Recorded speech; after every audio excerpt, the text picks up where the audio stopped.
আমি তখনও ছেলের ছবি দেখিনি। এরপর ছেলের মা আমাকে দেখে খুশি হয়ে ৫,০০০ টাকা আমার হাতে গুঁজে দিল। আমি ঘরে চলে আসি। রাত্রিবেলা মা বললেন, জানেন, ওরা সালেহাকে দেখে খুব পছন্দ করেছে।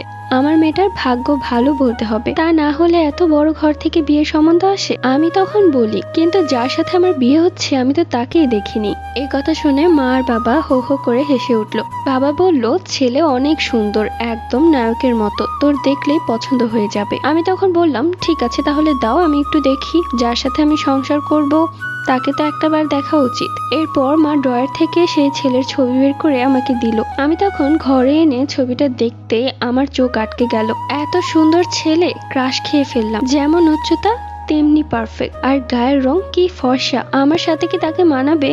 সে কি আমাকে দেখে পছন্দ করেছে? ধুর, আমি যে কি সব ভাবছি। পছন্দ না করলে কি আর তার মা আমাকে দেখতে আসতো? নিশ্চয়ই সেও আমার ছবি দেখে পছন্দ করেছে। সেই রাতে সেই ছবিটা দেখতে দেখতে রাত পার হয়ে গেল। ভোরের দিকে ঘুমিয়েছি। মা ডাকলো, কিরে সালেহা, উঠ, স্কুলে যাবি না? আমি তখন উঠে বিছানার নিচ থেকে সেই ছেলের ছবিটা বের করে ব্যাগের ভেতর ভরে ফেললাম। স্কুলে গিয়ে আমার হবু স্বামীর ছবি সবাইকে দেখাতে হবে তো। স্কুলে গিয়ে আমি আমার সব বান্ধবীদেরকে আমার হবু স্বামীর ছবি দেখাই। ওরা দেখে তো সবাই পছন্দ করে আর বলে, ওয়াও, কি সুন্দর ছেলেটা। ইস, তোর কপালটা কি ভালো।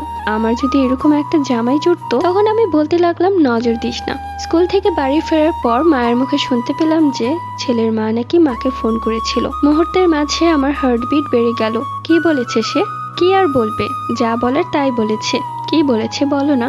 আরে বলেছে ছেলের মা তোকে অনেক পছন্দ করেছে, তারা আবারও আসতে যাচ্ছে এবং এসে বিয়ের দিন তারিখ ঠিক করবে। এবার নাকি ছেলেকেও সাথে করে নিয়ে আসবে। এই কথা শোনার পরই আমি লজ্জা পেয়ে ঘরে চলে গেলাম। মনে মনে ভাবতে লাগলাম, ছেলের সামনে আমি কিভাবে যাব।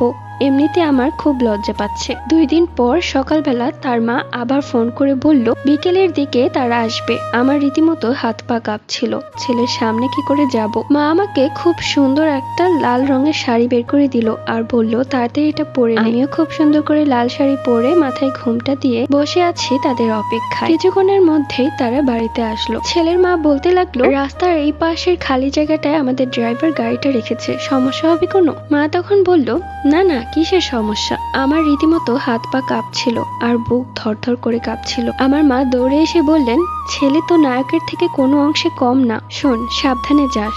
আর হ্যাঁ, উল্টাপাল্টা কিছু বলিস না। রিহান তখন সানগ্লাস পরে এদিক ওদিক তাকিয়ে পুরো বাড়িটা দেখতে লাগলো। মা তখন সালেহা বলে ডাক দিতেই আমি চায়ের কাপ নিয়ে তাদের সামনে যাচ্ছি। তাদের সামনে গিয়ে চায়ের ট্রেটা রাখলাম। 1 কাপ চা উঠিয়ে ছেলেকে দেওয়ার সময় আমার হাত থরথর করে কাঁপতে লাগলো। ছেলের মা বিষয়টা বুঝতে পেরে বলল,